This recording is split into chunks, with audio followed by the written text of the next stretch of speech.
No ar, Jovem Pan Esporte. Fique por dentro do esporte em nossa região. Apresentação Marco Antônio. Jovem Pan Esporte.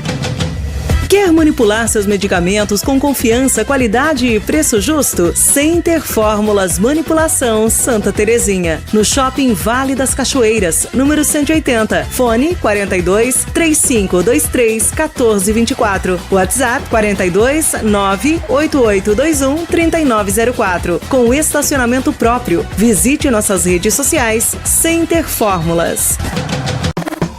Posto Iguaçu Conveniência, combustível de qualidade e uma completa loja de conveniências. O melhor café da região, acompanhado de doces, salgados e o delicioso hambúrguer. Para o encontro com os amigos, chopp e bebidas em geral, além de uma loja completa com presentes e acessórios. Venha conferir o ótimo atendimento do Posto Iguaçu Conveniência, Rua 7 de Setembro 962, em Porto União. Confira também Posto Iguaçu Conveniência nas redes sociais. Bom dia para você ligado aqui na Jovem Pan em 98.3 e também você em todas as nossas plataformas digitais. Top Esporte de hoje, nós vamos destacar o Campeonato Paranaense da terceira divisão, também tem Campeonato Brasileiro, ontem teve jogo pela Série A e também pela Série B do Campeonato Brasileiro. E é claro, repercutindo ainda a derrota do Futebol Clube do Porto nesta semana, lá em Balneário Camboriú, para o Tubarão. Vamos falar também, gente, sobre algumas praças esportivas que já começam a ser recuperadas aqui em Porto União e também em União da Vitória. Eu começo a falar, então, para vocês sobre o Campeonato Paranaense desta terceira divisão. Tem rodada neste final de semana, mas lembrando que na quarta-feira nós tivemos um jogo atrasado, aquele jogo entre Irati e São Mateus do Sul, Batel Tigers de São Mateus do Sul, que devido à chuva ele foi adiado. Nós tivemos na quarta-feira o restante daquele jogo e o Irati venceu a equipe do Batel pelo placar de 1-0 e com isso embolou a classificação. Mas antes de falar desta classificação, eu quero falar da rodada deste final de semana. Domingo tem Prudentópolis e Irati, jogo decisivo que acontece lá no Newton Aguiberd, em Prudentópolis. No sábado tem Hope Internacional e Campo Mourão, lá em Campo Largo, Arapongas e Paranavaí, em Arapongas, Rolândia e Portuguesa, em Rolândia, e o Cambé recebe a equipe do Nacional. E olha só a classificação desta competição. Nós temos pelo grupo A, Campo Mourão com 9 pontos, Prudentópolis e Irati com 8 pontos, Batel com 7 pontos e Hope Internacional com 6 pontos. Lembrando que o Irati, que largou lá atrás, era o último colocado na virada deste segundo turno e agora já aparece ali na segunda colocação do grupo A. Pelo grupo B nós temos Nacional de Rolândia já praticamente classificado com 17 pontos, o Paranavaí tem 16, Arapongas 11, Rolândia 6, Portuguesa Londrinense 5 e Cambé 3 pontos. Os dois primeiros classificados passam para a próxima fase e os dois primeiros vão para a segunda divisão em 2024 e serão adversários da Associação Atlética Iguaçu. Olha, e o que chama a atenção até, Juliano, Thiago, e para você que está aí ligado aqui no nosso Jovem Pan Esporte, é o seguinte: olha como está aí o público desta competição. Por exemplo, o clube que mais tem levado os torcedores é o Paranavaí, uma média de 200 torcedores. Quem menos leva público é o Hope Internacional, aqui de Campo Largo, a média é de 14 torcedores por jogo. O São Mateus tem levado uma média de 90 torcedores e assim vai, máximo de 200 torcedores. E vamos lembrando que na terceira divisão, quando o Iguaçu jogou esta competição, a média era de 2.000 torcedores. Olha a diferença, então, de um clube que tem torcida para clubes que não tem torcida aqui no Paraná. Campeonato Brasileiro da Série B, ontem teve o Avaí em campo, lá em Natal, né, capital do Rio Grande do Norte, no Frasqueirão. O Avaí foi lá e teve um bom resultado contra a equipe do ABC, empatou pelo placar de 1-1. Isso afasta o Avaí um pouquinho da zona do rebaixamento. Com esse resultado, o Avaí foi para 39 pontos, se afastando um pouquinho desta zona do barulho, a zona do perigo. O Campeonato Brasileiro da Série A, ontem também teve um jogo que mexeu ali com a parte de baixo da tabela do Brasileirão.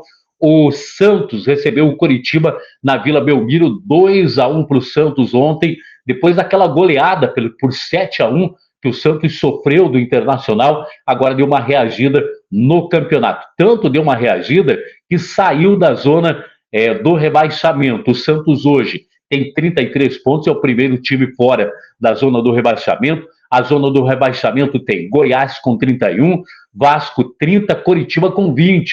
Olha, o Coritiba está a 13 pontos para sair da zona do rebaixamento. Infelizmente, uma situação muito crítica da equipe do Coritiba nesta competição. E o América é o último colocado com 19 pontos. Falando agora sobre o futebol, Clube do Porto. Olha, o Porto que perdeu nessa semana, jogando na quarta-feira lá em Balneário Camboriú, no Estádio das Nações, por 4-1 para a equipe do Tubarão. Agora o Porto tem que vencer. Domingo, 15 horas é o próximo jogo lá em Tubarão, e o Porto tem que vencer por 4 gols de diferença se quiser se classificar direto, ou 3 gols de diferença se quiser levar para a prorrogação e também pênaltis. Mas é muito difícil, gente. Falando um pouquinho desse jogo, o Porto, técnico Tuta, até que foi bem inteligente. Ele começou esperando o Tubarão. É claro que o Tubarão é uma equipe muito mais qualificada que o Futebol Clube do Porto, então esperou o Tubarão ali nos primeiros momentos, aí começou a subir a sua marcação para encarar a equipe do Tubarão. Com isso, até ali vinha muito bem o jogo, mas houve um pênalti para a equipe do Tubarão, pênalti contestado até pelo Futebol Clube do Porto, já que foi bem no início, ali bem no bico da grande área, ali na risca da grande área. O Tubarão fez 1-0, então aí o Porto teve que sair de vez para cima do Tubarão, fez um bom primeiro tempo e terminou perdendo de 1-0. Agora, no segundo tempo, aí a equipe do Tubarão deslanchou, fisicamente a equipe do Porto caiu muito, e aí foi 3-1, aí 2-0, 3-0, o Porto diminuiu 3-1 e o Tubarão acabou fazendo o 4º gol. Mas isso, gente, serve de lição para o Futebol Clube do Porto pelo seguinte: hoje, Balneário Camboriú, aliás, fica a pergunta, por que o jogo ser mandado em Balneário Camboriú? Será que não havia uma praça mais próxima da gente aqui, Caçador, de repente Fraiburgo, Videira, e que não fosse, a gente sabe que Canoinhas está interditado, mas de repente uma praça que não fosse tão longe como Balneário Camboriú para mandar este jogo. Muito bem, o jogo foi lá, 360 quilômetros daqui, e o Futebol Clube do Porto viajou no dia, gente. Isso mesmo, no dia do jogo. Imagina, sair de madrugada aqui de Porto União, com as estradas do jeito que estão, demora muito para fazer esses 360 quilômetros. Chega lá no dia do jogo, para enfrentar a equipe qualificada que é a equipe do Tubarão, realmente a coisa não fica fácil. A gente sabe que tem que viajar no dia antes, tem que dormir, tem que concentrar para jogar o outro dia. O Futebol Clube do Porto tem um excelente profissional, que é o Cezinha, preparador físico da equipe. Aliás, o Futebol Clube do Porto preza por profissionais aqui de nossa cidade. O Cezinha é um desses profissionais, mas não é problema, não é que o Cezinha não treinou bem a equipe. O problema é justamente esse, você viajar no dia para jogar um jogo importantíssimo. Um jogo que, olha, gente, vale vaga para a Série B do Campeonato Catarinense. Então é um jogo de semifinal, é um jogo importante. Sabemos, é claro, das dificuldades que hoje tem o Futebol Clube do Porto, mas nessa hora tem que pensar em fazer um planejamento para viajar pelo menos um dia antes de uma partida tão importante como foi essa partida com o Tubarão. Não estou dizendo aqui, não estou culpando primeiramente a diretoria. Nós sabemos que hoje o Futebol Clube do Porto é uma das únicas equipes que não tem dívida na Federação Catarinense. Isso mesmo, o Porto não tem dívidas, mas sabemos da dificuldade, mas o Porto teria que ter viajado pelo menos um dia antes para enfrentar o Tubarão, já que a partida era numa cidade distante, que é Balneário Camboriú. Mas não estou criticando aqui essa diretoria, o Tuta, que faz tudo para o Porto se manter aí no campeonato catarinense da terceira divisão, nem o alemão, que também é um grande batalhador, ou os seus profissionais, Cezinha, preparador físico, e também o Edinho Guerreiro, que faz um bom trabalho lá no Futebol Clube do Porto. Mas precisamos realmente repensar isso. Agora, próximo jogo, no próximo domingo, às 15 horas lá em Tubarão, e o Tubarão tem essa larga vantagem aí em cima do Futebol Clube do Porto. E lembrando que na outra semifinal, Imbituba e Blumenau empataram o primeiro jogo em Imbituba pelo placar de 1-1, e o Blumenau agora joga lá em Indaial, joga em casa e tem tudo então para se classificar. Gente, falando agora um pouquinho também sobre o nosso esporte local, não temos praticamente nada do esporte local por essa calamidade da cheia do Rio Iguaçu, e algumas praças esportivas já começam a ser recuperadas. Exemplo é o módulo esportivo, né? A água já saiu totalmente ali do gramado e da pista do módulo esportivo, já começou aí uma força-tarefa do Departamento de Esportes de Porto União para recuperar essa praça esportiva. Não só o campo, mas também as canchas que ficam em volta ali do módulo esportivo, e também a pista de atletismo. Outra praça que está sendo recuperada em União da Vitória é o ginásio Pasto Chão.